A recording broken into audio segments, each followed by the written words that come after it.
Ladies and gentlemen, welcome back to another edition of the Sick Podcast, talking Titans. The Chiefs dynasty might be over, but the Titans' desire to tank should not.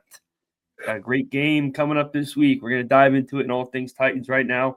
Juliana, start us up. Turn up your volume. Because you're about to listen to the Sick Podcast. Talking Titans. Ward looking. Looping out of trouble.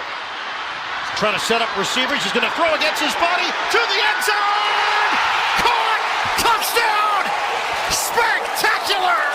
Cam Ward, welcome to Nashville. The sickest Tennessee Titans podcast. Sick! It's going to be sick. All righty, ladies and gentlemen, welcome back to another edition of the Sick Podcast, Talking Titans, joined as always by my counterpart, Jarett. Jarett, how we doing today, my friend? How you doing, buddy? Good. Good to be back, as always. Another beautiful day here in the great state of New Jersey, right? That's it. Freezing, colder. cold, snow. Yep. Got to deal with all that stuff. So we're going to have a little bit of a warm front soon, but it's going to get pretty brick sooner rather than later. But let's jump right into it. Before we start talking about our beloved Titans, as always, going to give a special shout out to our great sponsors over at DraftKings. DraftKings Sportsbook, an official sports betting partner of the NFL, makes every playoff moment feel bigger. DraftKings has your back with early exit protection. If the player in your eligible NFL prop bet goes down at any point in the first half, you still get paid in cash. Download the DraftKings Sportsbook app and use code 6sports. That's code 6sports to turn $5 into $300 in bonus bets if your bet wins. In partnership with DraftKings, the crown is yours.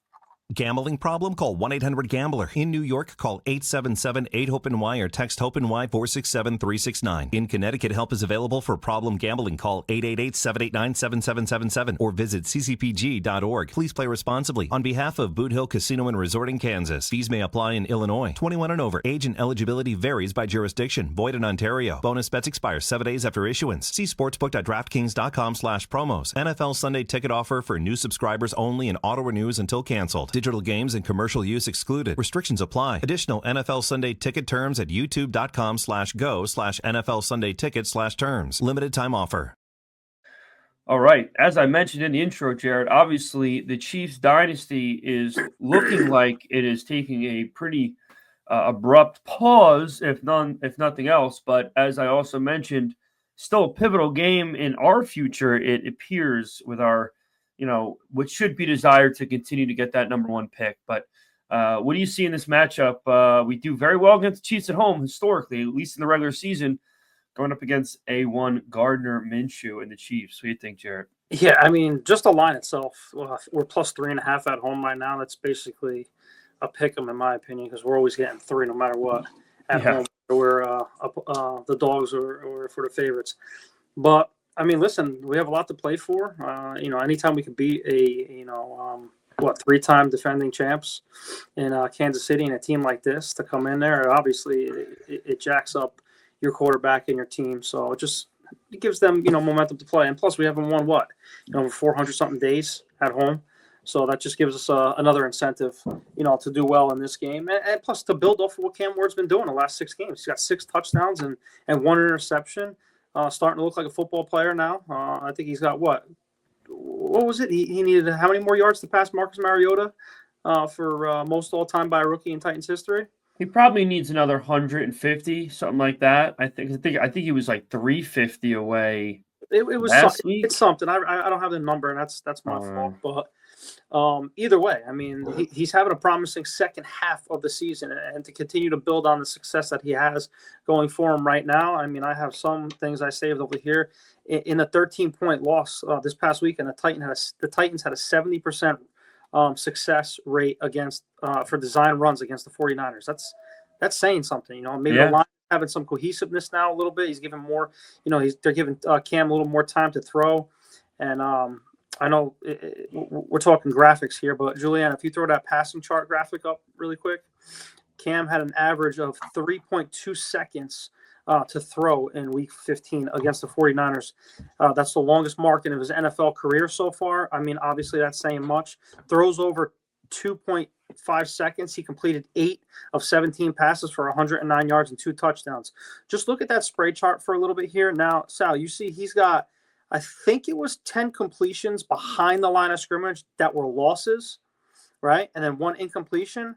I don't know what they're trying to do with these screens and these pitches and everything, but I would like to see them stretch the ball down the field where you see the completions of the touchdowns of 20 and 30, and you see a completion of 40 yards.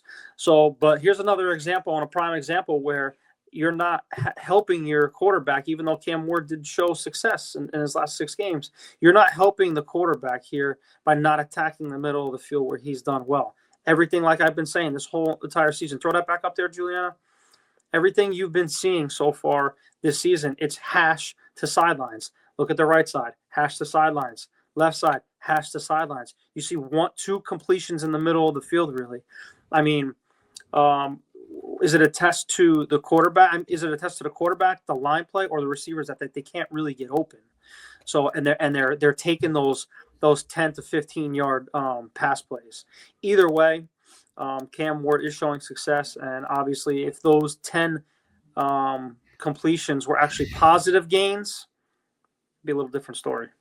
Listen, even if you break this down to the most simple level, this team runs the fucking football, Jarett, on almost every first down. Yeah. Okay? So you're putting a young rookie quarterback with horrible, or I guess I should say not horrible because they're playing better, but inconsistent offensive line play, rookie pass catchers all over the place, and the best you're letting him do on every single reset of the downs is start with a throw on second. It's just you want to try to get your quarterback into a rhythm. And how are you going to be able to do that when you're constantly setting them up for third down where you have one opportunity to complete it? Sometimes they're running on second down too. I would say they're probably running 50% of the time on second down after running on first down. So now you're giving your kid one chance, one singular chance to complete a pass in order to move the chains. That's never going to translate into success consistently. You're always going to have a guy who's struggling to catch up every single time. Obviously, this team has so much fucking issues scoring touchdowns. You would think, well, maybe we want to mix up how we operate. So I'm glad you bring this up because it helps us segue into the next part of the show, which was the news we've heard today from Jim Wyatt. Whoever this next coach is, and obviously we know Cam wants to be part of it. We'll dive into that more. But whoever this next coach is needs to be a tremendous fan of throwing the football. I don't want any more of this run and shoot, Mike Vrabel, win the game in the last minute. No, we want to just blow fucking teams out. That's usually the best way to go about things if you have the choice. You want to blow teams out. And this is obviously a throwing league, Jarett. It's getting more and more of a throwing league every single season. Now, the running back position is very important. We see so many running backs change and impact these games and teams in tremendous ways. But we know where this is going.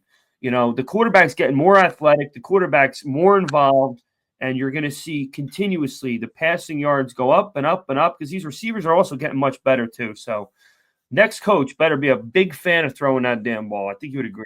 Yeah, absolutely. I would agree on that. And Cam Ward showing, that he's very interested in seeing this because he wants to know and jump on the playbook and who's right for him to develop him and the success where this franchise goes for the future. But it is funny because when you say we need a guy that we have to throw the ball, throw all over the place and we have to score a lot of points, a lot of people may not agree with Jarrett Stillman, but I did see yesterday, or even if it was today, I think it was yesterday or Monday, whatever it was, he did bring a familiar face, back to the franchise because he's not afraid of the politics where Brian Callahan was, and that's Arthur Smith. All right, Arthur Smith, he was in this building for a long time. He's dealt with this family for a very long time. He was a proven offensive coordinator, and we loved to throw the football with him when we had the weapons around him. Now, if everybody remembers, we were averaging 34 points a game. In those years, he was offensive coordinator with weapons galore all over the place. He was innovative on the offensive side. Yeah, he didn't do well in Atlanta, where we all said this even on this show that it's going to suck when he leaves. But is he really head coaching material? Did he learn from his mistakes in Atlanta? Is he learning his mistakes in Pittsburgh? Right. So I mean, we have that option. When everyone's saying, "Oh, let's throw the ball right down the field." but still, do we think he's a proven leader of men, coming into, this new age of Tennessee Titans football now, because we really haven't had nobody on that team, since he was here? Or do we lean more towards that veteran head coach that's done it already and has had proven success as the head coach? Because like I said, anybody can be an offensive coordinator, right? And dial up plays. Are you a good head coach? Can you control a locker room?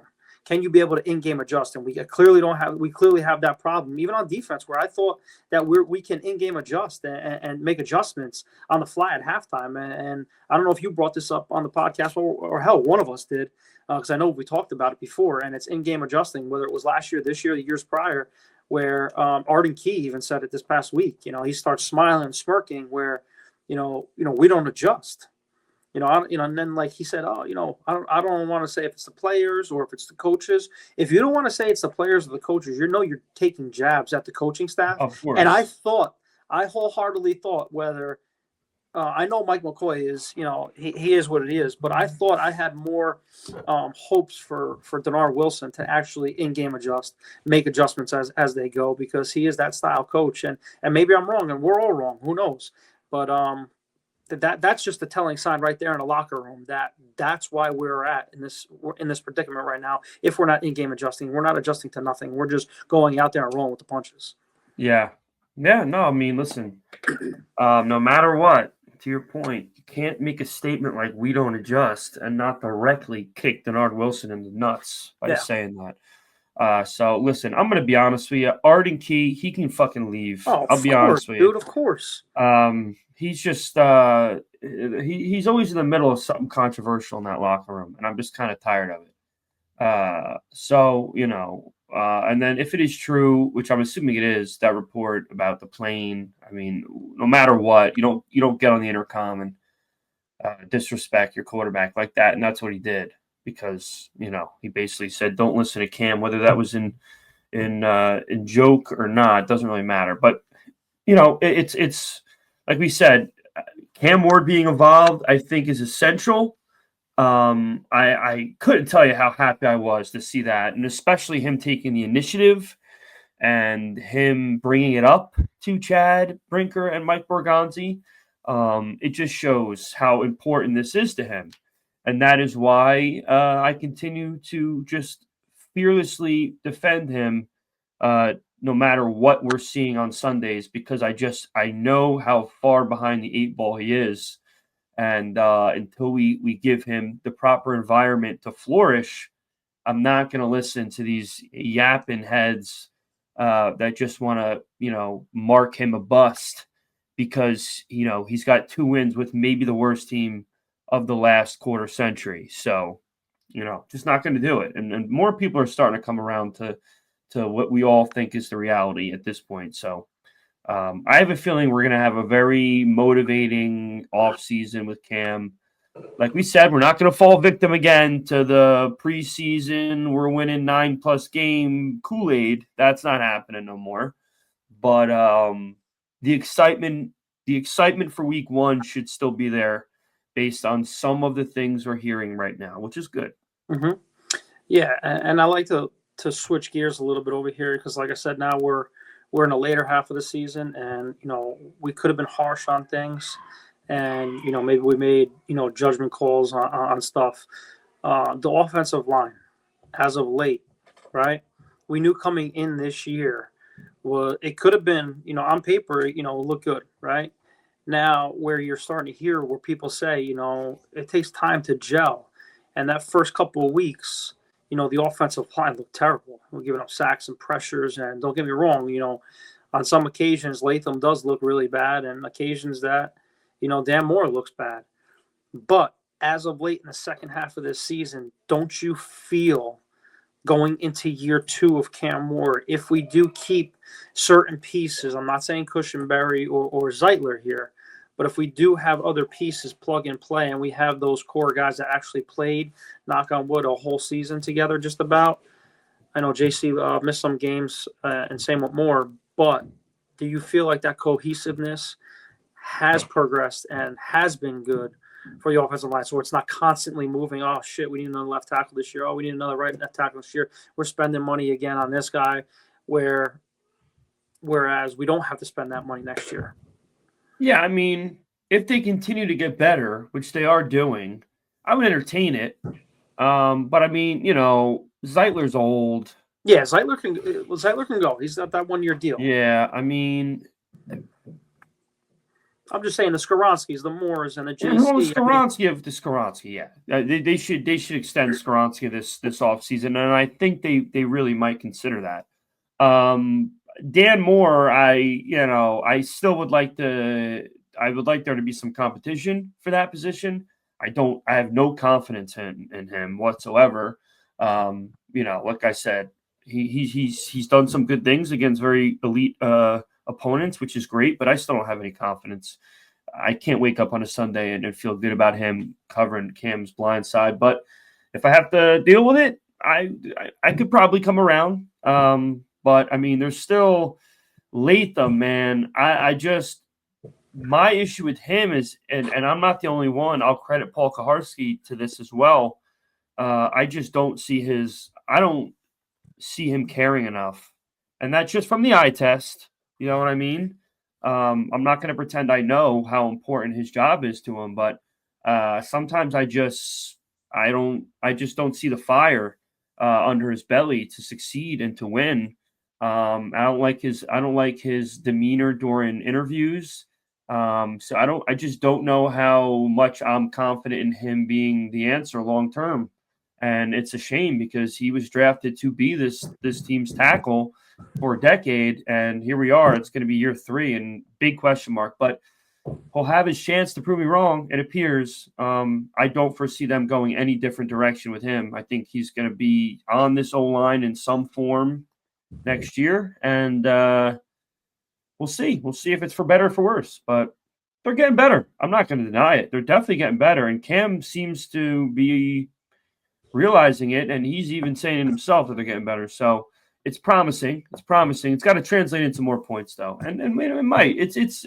You are starting to see a little bit more, and it has. And I think the last 3 weeks, I think we're top 10. I mean, it's 3 weeks, but still, like I said, the defenses that we have faced all season long, and I think our strength of schedule is 576, which I was combing through that list of strength of schedules. We're, I think, 1 or 2 with the highest strength of schedule. So, I mean, just to throw him out there like that, and if we have a cupcake schedule kind of like Denver or New England that they have right now, look at the success that they're having with their cupcake schedules. But, who's to say if we play, lesser talented teams, what the record would be at that time. I mean, don't get me wrong. I mean, we do have a ton of rookies on this team, which is good for us because now you're seeing, the rookies like Kevin Winston Jr.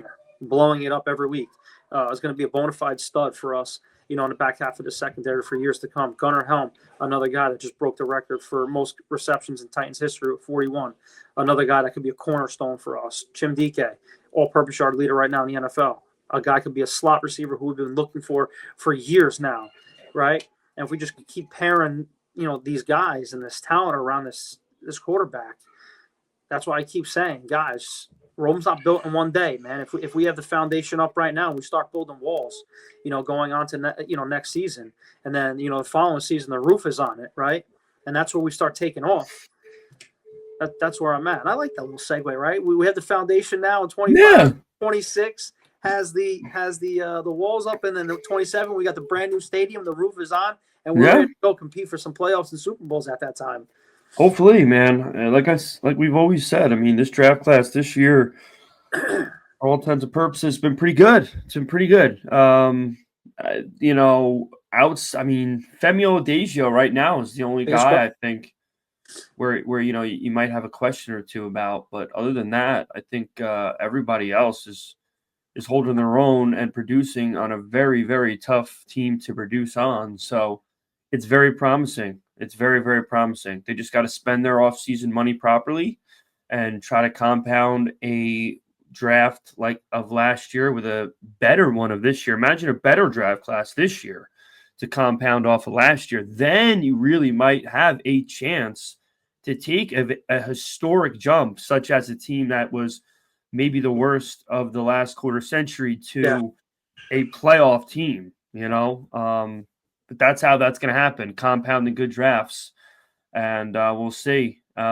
It's a tough spot. We're still in a tough spot here as far as, what you're looking to see for these last 3 Sundays, because you would have to assume this is going to be a game because of the situation with the backup quarterback and the team's out of it and it's at home. So, another win and you're looking at probably at best 5th overall, with still the Saints to go. So, I mean, Saints are a hot team right now too.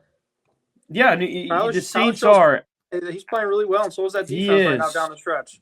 He is. I'm really expecting them to get their doors blown off, actually, by Seattle. Now that I think about it a little bit more, but this game, I don't know. I guess the way to look at it is hope Cam Ward looks good and they still lose.